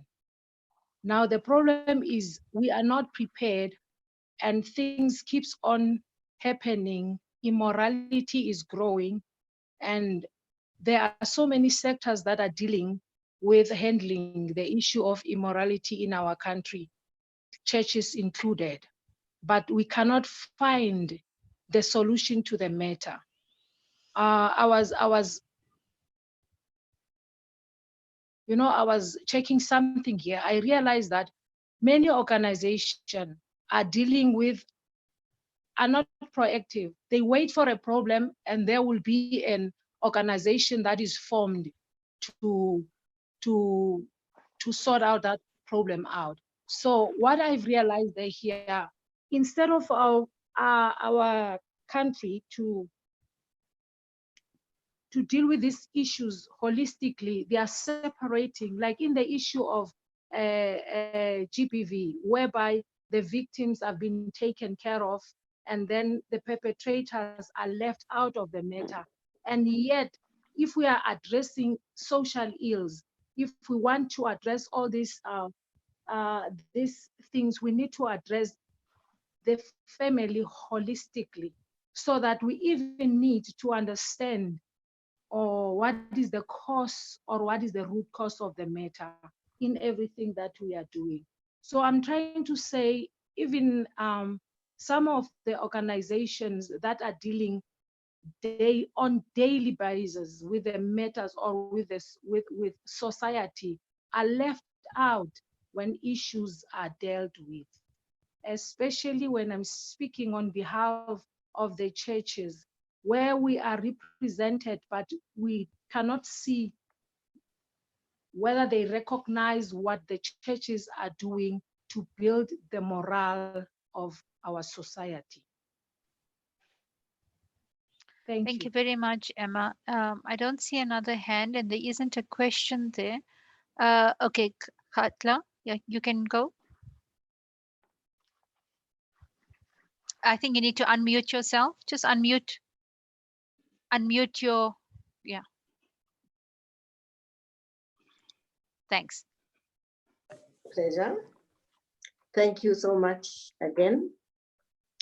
I just wanted to put forth this statement that our parents still prefer mother tongue to be taught as a subject rather than used as language of instruction. And then I don't know how are we going to correct that, or yes, thank you. Okay, thanks. I'm going to ask any of the presenters who want to talk to please perhaps just unmute yourself or maybe just indicate to me. Alex, I think some of the questions were directed to you. So if the audience can perhaps also indicate to which speaker you would address your question to. I think some of them also asked Advocate Tambeke to answer one or two of the questions. Alex? Thank you very much, and thank you for the questions that I think they are quite germane to this discussion. Nomalanga was talking about decolonizing the inherited laws that define litigation as well as the laws of South Africa. And I think that is very important because the process itself is a bit complex and it is detached from the common people. We understand that we have experts who understand and interpret the law, but at the same time, the people need to understand this process. And I think that is why the call that she made is so very important. There are other indigenous legal systems. How do we identify them? How do we fuse them into this process so that people will become part of it? There are so many cases where people have been disenchanted because they felt that they didn't have the resources. That is why they lost the case. That is why some people escaped some form of punishment for what they have done and so on. So I think I do agree with that idea of decolonizing our legal system, and then the way we think and the way we do things. And that is a point I was making, that it is not a short-term thing, it's a long-term process. The last speaker was talking about using the mother tongue as a way of instruction in schools. That has been said for more than 50 years now, from the time of Kwame Nkrumah to Anta Diop and so on. It's just that we have not been able to come up with that political will to do so. The English language is an arbitrary thing that combines different languages, Latin, Hebrew, French, and so on and so forth. So that can be done if we have the will.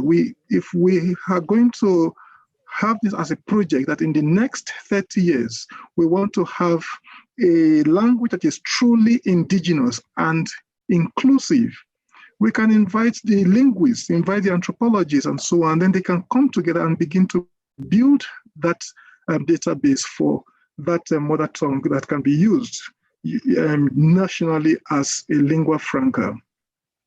And the point that Emma made about replacing violence with something positive, and that is the crux of my presentation. And again, she noted it very well that we have this culture of violence, we have this culture of rape and so on. Now, the value of respect, the value of altruism cannot be instilled in people overnight. And I think someone had made that issue that the fabric of the society in itself is broken. But what is the foundation of the society? The foundation of the society is the family. And the recent survey that was conducted by ENCA actually noted that the family pattern, the family structure is broken significantly.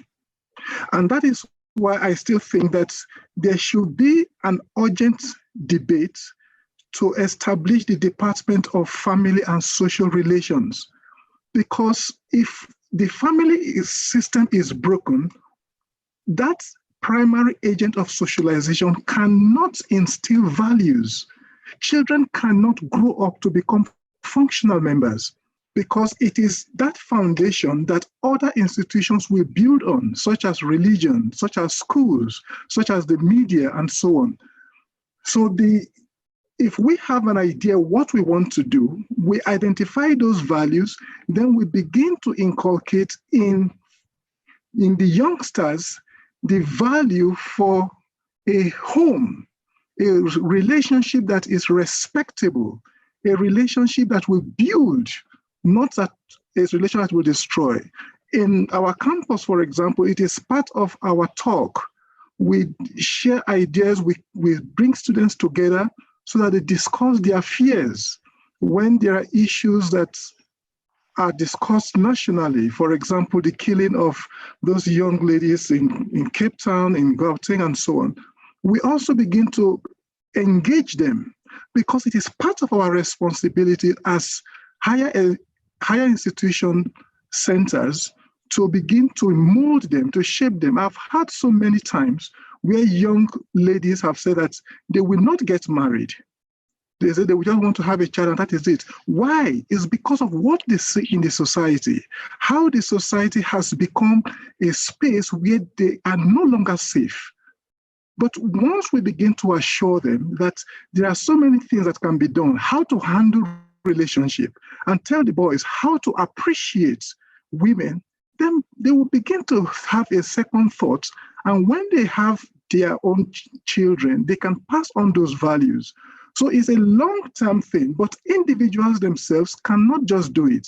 The government must take the initiative. And that is why I think the Department of Family and Social Relations is extremely crucial, because that department will be saddled with the primary responsibility of developing a new family structure where values and morals can be used as a means of building the society, starting from the family as the primary agent of socialization. Thank you. Thanks, Alex. Thanks for the detailed answer. Before I go to Advocate Tembeka, Advocate, I just want you to perhaps look at the group chat. There's some questions there that you need to answer. And then I want to ask Prof. Masoma to probably just give a comment. He had raised his hand. Thank you so much, Program Director. For the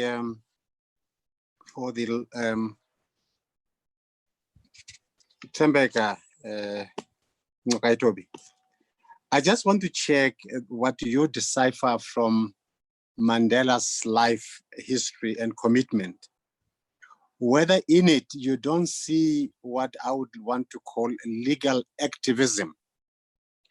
Because it's not so much about practicing law, it's about living it. It's about making sure that law becomes an instrument of defense that society can use. Secondly, in your view, the cost of justice or access to justice in South Africa, does it justify the legacy of President Mandela in terms of his vision of society, where inclusivity and participation, at least at the lower level, was an important criteria? That's number one for him. Number two, it goes to the second speaker, Larry. I wanted to check, Larry. We have universities, we have schools, and the schools and universities supposed to be the place where values are developed, imbued in young people. Have we missed the point since 1994 that we have created and produced in our institutions people who have understood only one way of solving problems, namely violence, conflict, feuds and things like that? And as a religious scholar, how do you account the fact that even the religion today uses violence as a means of solving problems? That, for me, it's a critical issue. We need to deal with these things, because why I'm raising this thing, it's one thing to extol virtues, values. It's another to come up with a constructive proposal. How do we make sure that we build a nation different from the one that we inherited in the past? I think this should be the focus of this conversation. We know what values are. We know what justice is.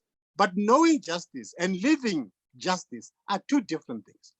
We may have been taught, for example, about social cohesion, because it's one way of how people saw it. But if this is not working for us, what will work for us? Because we're at the crossroads today. What will work for South Africa? What is the vision of this nation? What should South Africa become? And that's, for me, a critical question to be asked. Thank you so much. Thank you very much, Prof. Musoma. Advocate, before you respond, I just want to draw Prof. Maluleke to attention to a question in the chat line. Perhaps you can look at that. So after Advocate answers, I will then come back to Dr. Kaufman. You can then respond and then come to Prof. Maluleke at the end. Advocate Tembeka. Oh, thank you. There you are. Here we are. Yes, thank you. I think what I will do, I'll probably answer three themes rather than trying to respond to individuals. I mean, there's a fascinating point made. I think it's Professor Musoma or Mr. Musoma, which is the question of what to do about Mandela's legacy.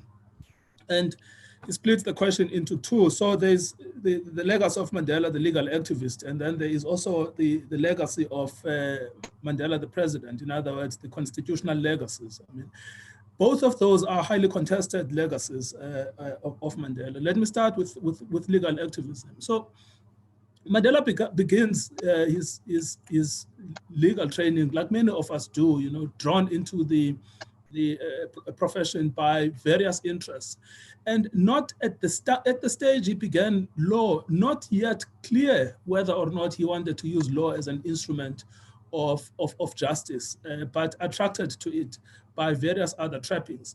It is only when he is inside the legal system that it becomes almost inevitable that if you want to practice law as a black man in the 1950s, it is almost inevitable that you will be involved in some political activity or the other. And this is a kind of conversation that is ongoing between him and Oliver Tambo about what, in fact, will they do with their training as lawyers? How are they going to use the law firm? And the law firm is converted not as a result of a deliberate design, but the law firm is ultimately converted by a push from below. It's the reality, as Oliver Tambo pointed out in his biography. Being black essentially was a criminal act in South Africa in the 1950s. It's the state of blackness was a state of criminality, because the apartheid laws stretched from birth to death, you were always a crime, one way or the other. If you were born in the wrong place, that was a crime. If you happened to step on the wrong street, that was a crime. If you happened to go into the wrong toilet, that was a crime. A wrong school, a crime. A wrong university, a crime. So that entire livelihood, if you were a criminal lawyer in the 1950s, it was almost inevitable that you will be involved in politics, because the state of blackness was a state of criminality, and that is Oliver Tambo's observation. So the activism is almost imposed on Mandela. It is an activism that he cannot run away from. It is inside the law firm, and it is also at home. But Mandela is not a narrow legal activist. I am a narrow legal activist because I'm a legal activist, but I am not involved in politics as such. I'm in politics with a big P. Mandela is also not a narrow activist. At a certain point in time, he comes to the recognition that law on its own will not bring liberation. It will not dismantle apartheid. Apartheid requires a different approach, a different strategy. It requires him to remove the velvet glove so that we can all see the iron fist. That is not to abandon the law for Mandela, but it is to use the law in a complementary way. Because when arrested, remember the strategy that Sobukwe used, that they will not be asking for bail. But when Mandela is arrested, he knows that in order to soften the effect of a punishment, he needs to assemble a team of lawyers. So even though he has decided that he will engage in armed struggle, even that armed struggle itself is restricted in relation to its targets. It's not the kind of an armed struggle that will be destroying everything and anything in its wake, but it will be a targeted armed struggle in order to protect deaths against civilians. And even when the MK is operating outside in the 60s and in the 70s, one of the big topics in MK is how to sustain the Bill of Rights in a military context. And that's when Oliver Tambo says, well, in the 70s, that we must also apply the Geneva Convention in relation to prisoners of war. So at no point does Mandela abandon the belief in the essence of the rule of law and the belief in the essence of the Bill of Rights, even after he has decided that I am now removing the velvet glove. So I see Mandela as a much more, in a much more expansive understanding of in the 60s, I mean, when it was really, really hard, that he was always struggling with balancing the fight against apartheid in its raw form, as well as ensuring that there is some sort of a semblance of law. And this is probably why he did not find a difficulty transitioning from sort of guerrilla warfare into the negotiated space. So that's what I would say about the sort of legal activism of Mandela. I mean, if he is the prime example of a legal activist. So there is a bigger contest in relation to Mandela's constitutional legacies, because a lot of us look at those agreements of the transition with some skepticism.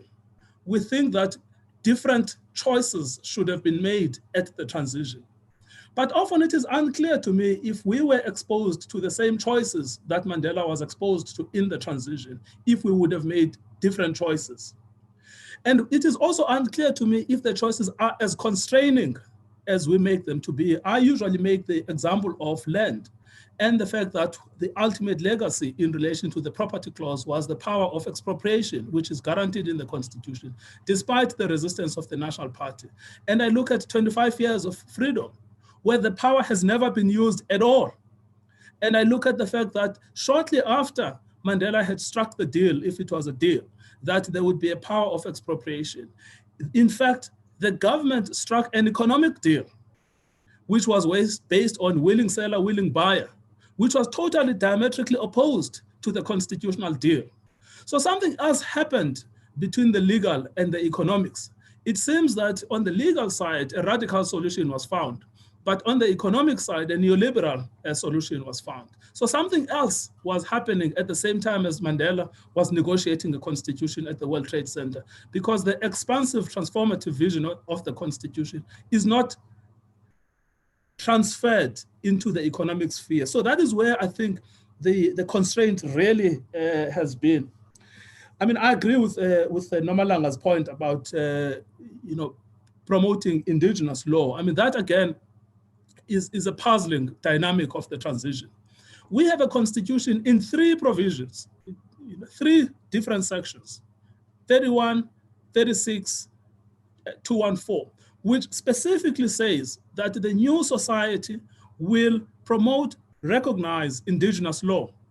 But we have a legal system that has continuously been dominated by Roman Dutch legal system, which again, Mandela knew that he had to dismantle the Roman Dutch legal system, and it was agreed at the World Trade Center negotiations that the system would be dismantled, and if it continues to operate, it would operate on the same or similar level as indigenous law.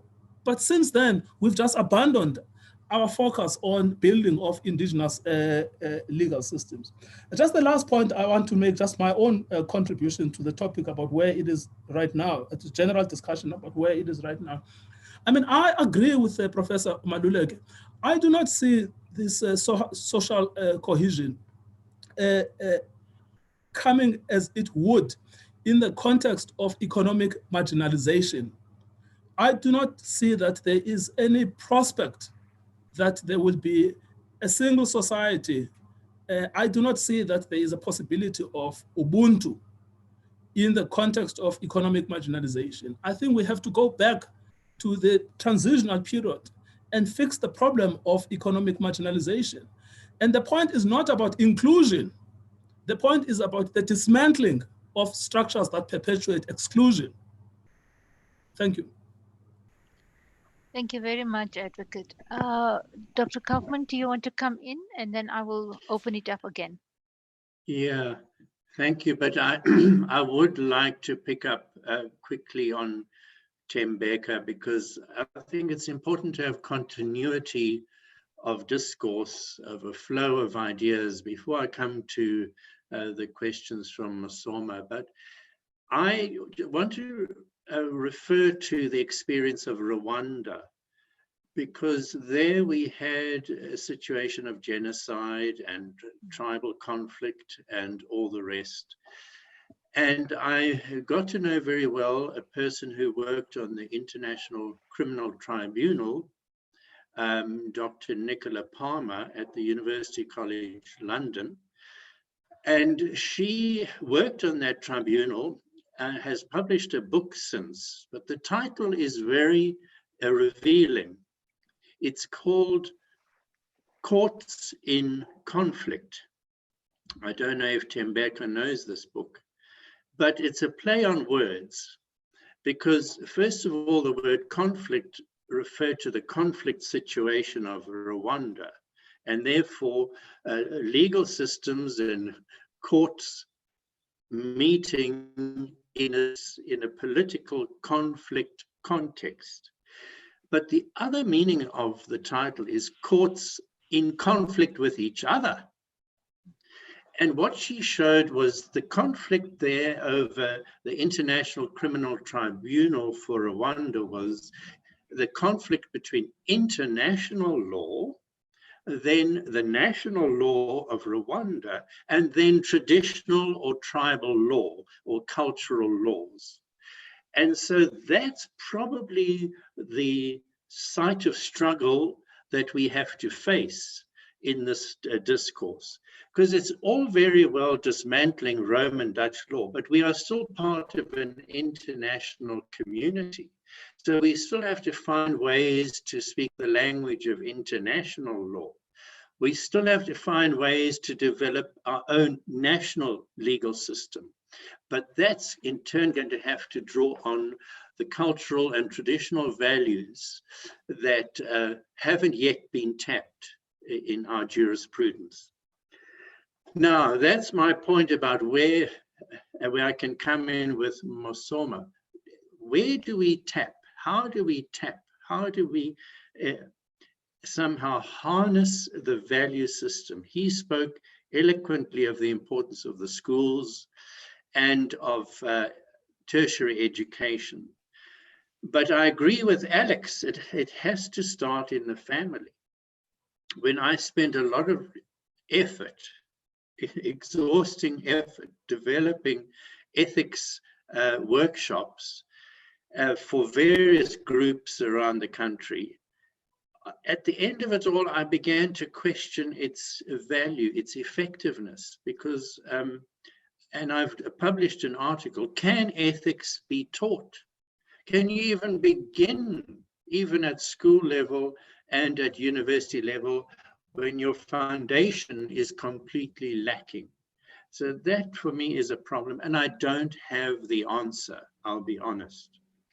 I also agree with him that religion, while it has the potential for playing a positive and constructive role, has been severely abused throughout human history.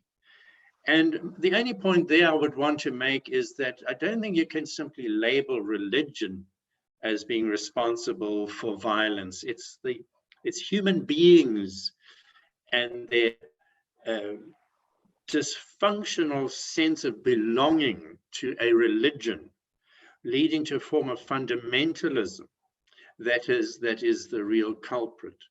And I see many examples, even from my own church tradition, of Pope Francis taking a strong view against any form of violent expression or upholding of religion. And we're almost seeing a shift under his leadership towards non-violence, almost a pacifism in our new theology. So it's an open discussion, and I don't think we have the time now this afternoon to go into it. Thank you. Thank you very much, Larry. I know there's someone, Mr. Mokatile, who has a question, but I think let's just go to Prof. Maluleke to respond to the question in the chat. Prof, have you read the question? Are you okay with it? Yes, I have. Okay. It's a question about social compact and social cohesion. Yes. Whether the one is not the other side of the coin, and whether we can achieve social cohesion without social compact. Now, the problem with the notion of social compact is that it's an old notion. I mean, and this is where the poverty of conceptualization is great, because we now have to rely on Hobbes and others, Locke and those people who thought up this idea of social compact in the early 1900s and so on. And of course, social compacts in the Nordic countries have proven to be workable for some time. My only reservation about it is that this notion can be bastardized, it can be reduced to the bare essentials. So what is social compact? It's NEDLAC. So it's just the meeting of those entities in society that are supposed to represent the rest of us. But social compact has to be imagined as a vision for a different type of society. And it is that vision that I find lacking often when we discuss social compact. My sense is that social compact is some kind of arrangement that will make sure that people are included to the extent that they can be included in the economy of the country. And so it's not a radical vision for an equal society. Our social compacts tend to think we will just take electricity to the squatter camp. The idea is not to change the squatter camp into a suburb and to become more and more equality between the suburbs and the squatter camps. So it's a good idea. I mean, I can't dismiss the importance of social compact at all. I just think we need to have a more radical imagination of it than I've seen operating. Thanks. Thank you very much, Prof. Where am I? Mr. Mokatile, I think, yes, you want to ask a question, and then Rainier also wants to ask a question after that. The floor is yours. Mr. Joe Mokatile.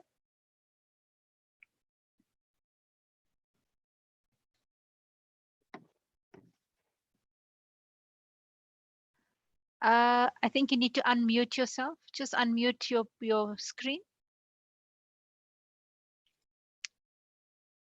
There we are. Yeah. So what I was saying I would like to apologize for having. I think just talk more into your microphone so we can hear you. Just go closer to the screen. Yeah, there we are. Yeah, I was saying I want to apologize for coming in late due to some technical challenges. I believe I've lost a lot that was said here, but now I pick up here and there. But now my point is, are you with me?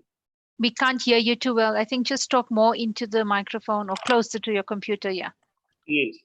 I've already apologized for coming in so late. Sure. Thanks. Yes.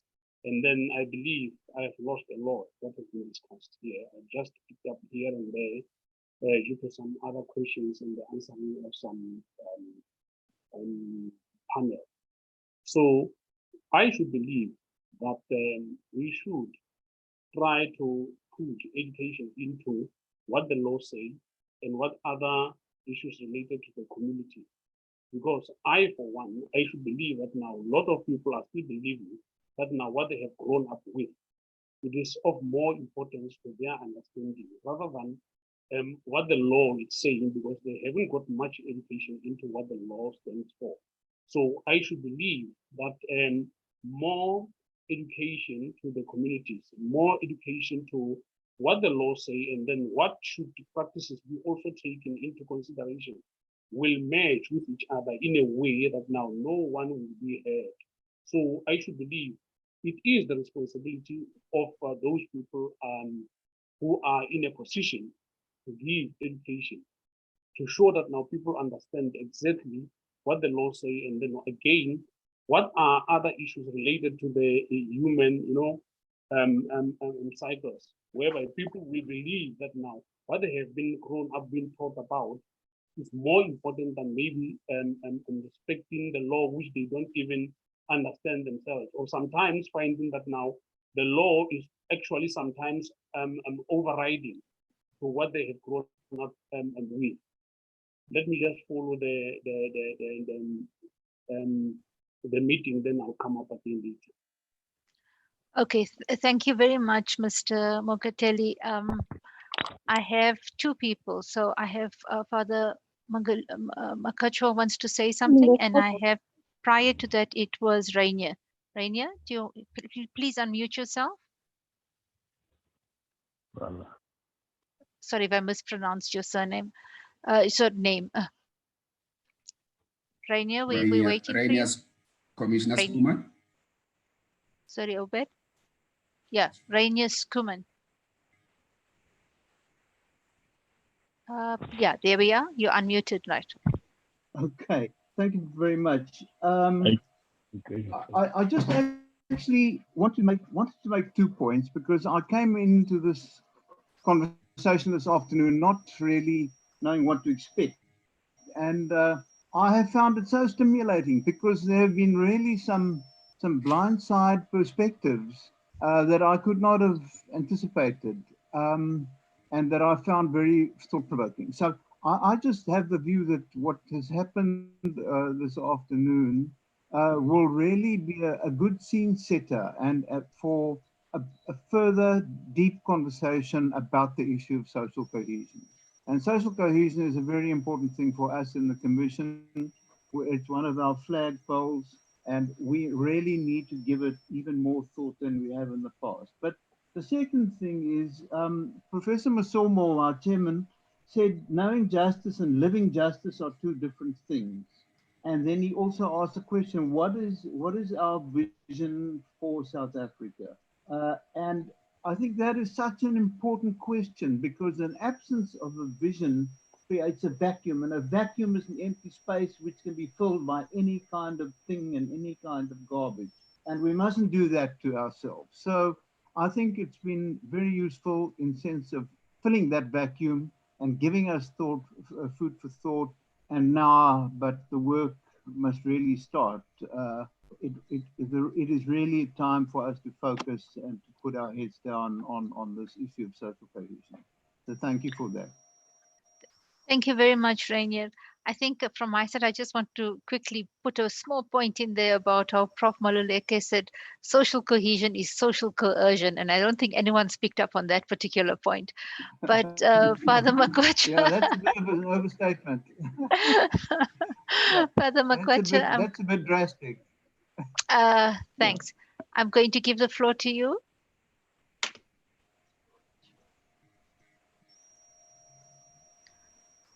Father, are you unmuted? Where are you? I can't see you on the screen. Me.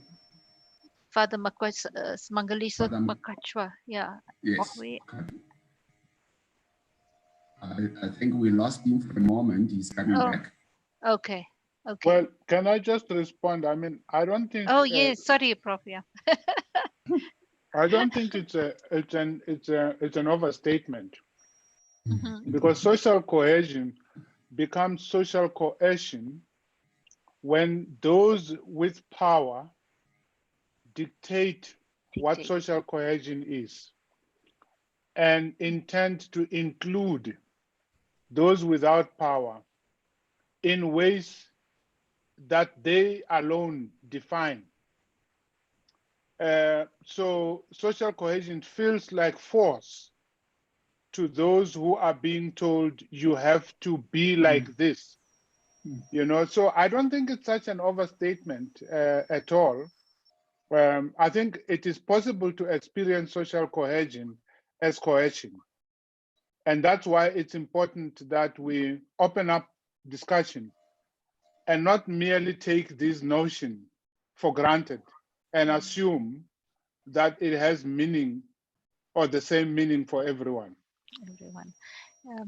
Very interesting, Prof. It's almost the antithesis of social cohesion.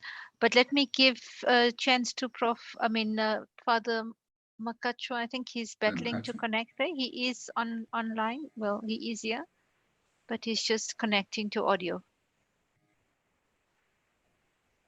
I don't have any other more questions or even in the chat. So after that, Obed, should we go to the closing remarks? I need to be guided by you. Okay. Yes, after that we can go to the closing remarks, but we seem to have lost Prof. Mosoma as well. Okay. Oh, goodness. There we are. I am here. Are you here? Okay. Good. There's Prof. Mosoma and Father Makachwa is also here, I think. Is that right? Father, we're waiting. Are you unmuted? You have the floor. I don't see him. Okay, so I think he's Nayok, sorry, Prof. Nayok, yes. Can you check if Father is somewhere in the lobby or something? I can't find him on that. Nayo says Father Makachwa is reconnecting to the meeting. So that was at 4:20.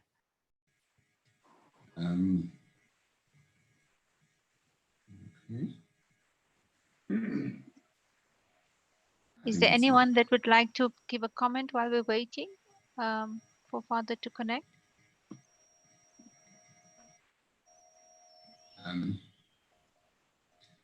Or perhaps, Prof, we can give Prof. Mosoma just to be doing something, and as soon as Father joins, he can just throw in that point. Sure. Prof. Mosoma, would you like to perhaps share a few thoughts? Yes, thank you.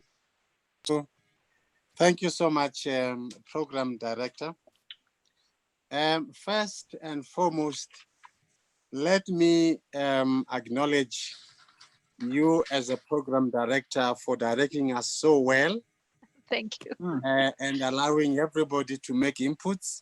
And second, to thank our speakers. First, Advocate Tembeka Ngagaitobi,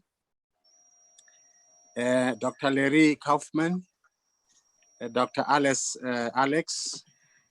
Professor Maluleka, and our participants who have been listening, and some of them, I think, wherever they are thinking about these issues. Our speakers have been very candid and frank. They've raised issues that would otherwise not be raised, and they've shared with MRM and CRL, because we are Chapter 9 institutions. We are supposed to be the institutions that are championing some of the key elements that have been raised today.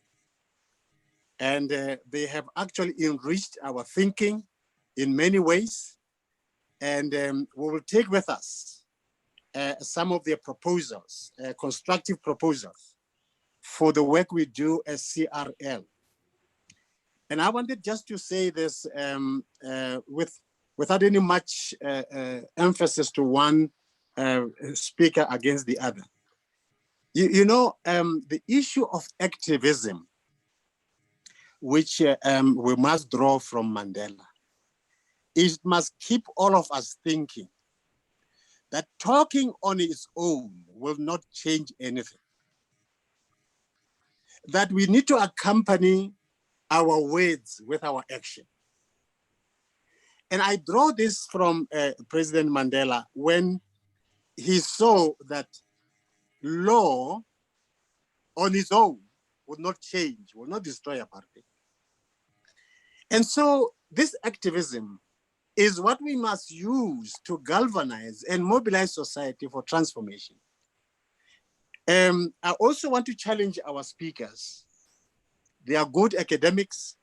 How much are their thinking available for society? How much time do they have to interact with society? These very lofty ideas, often they get said by people, but they never hear their own intellectual thinkers raise these issues. When we look at the issue of the structures, that the destruction of structures that perpetuate exclusion and economic marginalization, how can we achieve this? Because for 26 years, I think we've been singing about this. And you might have seen during COVID-19, how people queued for help, for food and things like that. It means it's deepening. When we look at what Larry said, the place of morality, the place of common good, how do we build structures that are embedded, that continue actually to make available what it means to create common good, to protect the other as a way of protecting oneself. And I think these are the issues that we have. To define ethics in its quite located definition, it's one thing. I was looking at myself, I said, you know, does it mean to do good, one needs God? Do we need God to do good? I ask this question from the time to time. And it's a question that the religious people must ask. Because if we are not able to understand the place of spirituality in transforming society, then there's a mismatch. The issues that Professor Alex raised about the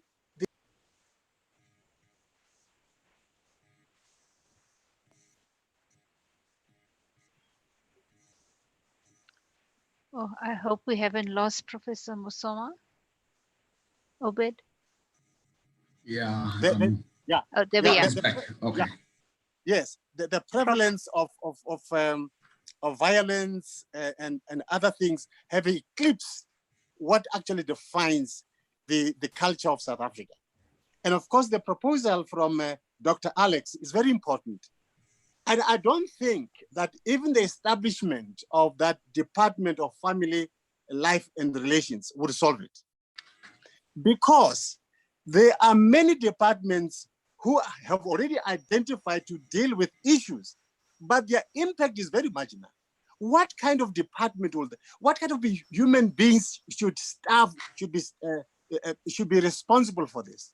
We have got many organizations in the country, but their effectiveness is working across purposes. We are not able to work together. We work in silos, so that our impact is very marginal. Hence, our coming together, CRL and MRM. It's one way of demonstrating, listen, let's work together and create an impact which is desired to transform society. I agree with Prof. Maluleke. Social cohesion. It's something we cannot achieve. We can sing it, but we can't achieve it. Because what happens on the ground every day militates against it. Because if we define social cohesion in terms of two people drinking tea from across ethnic groups, well, that's possible. But social cohesion as a national achievement, a national emblem, that we can't. Yes, it's impossible. It's possible to see that the social cohesion has been used as a bandage against a festering wound of pain, exclusion, and we need to make sure we deal with the wound, not with the bandage. And this is the challenge we have. And the frankness of this discussion, we must take it to society, to the nation. And MRM and ourselves must come together and say how best we must take this discussion to the nation. The pain is deeper out there. We can talk in our virtual, conversation, but the pain is deep. We must take these ideas to our people, making sure that they are custodians of their own destiny and their own history. So for me, it's very, very, very important that we look at all of this. And I want to thank you, our speakers, quite profusely for doing justice to your presentation, and more importantly, for igniting and raising our consciousness about the challenges we face as a nation and the challenges we face as a people. Thank you so much. Thank you very, very much, Professor Masoma, for those very enlightening, inspiring, and also thought-provoking words, and a great summation of the presentations that have taken place today.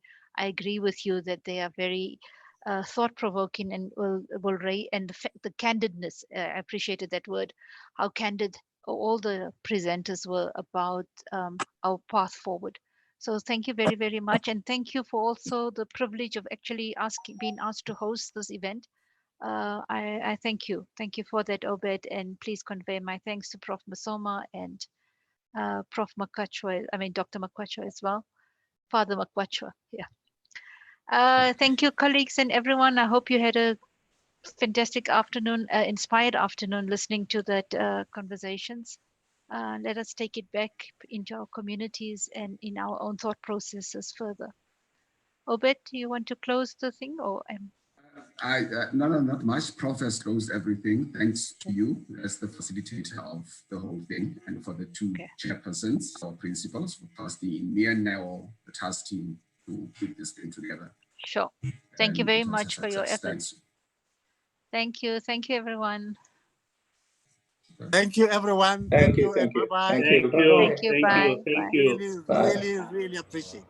Thank you so much. Thank you. Hey, Obed. Thanks from Pandit Suresh Singh from the KZN, South Africa, for the inspiring words. And I think whatever action a great man performs, common man will follow. Whatever standard he sets by example, acts all the world pursues. I think that we should go that forward into living into a better South Africa.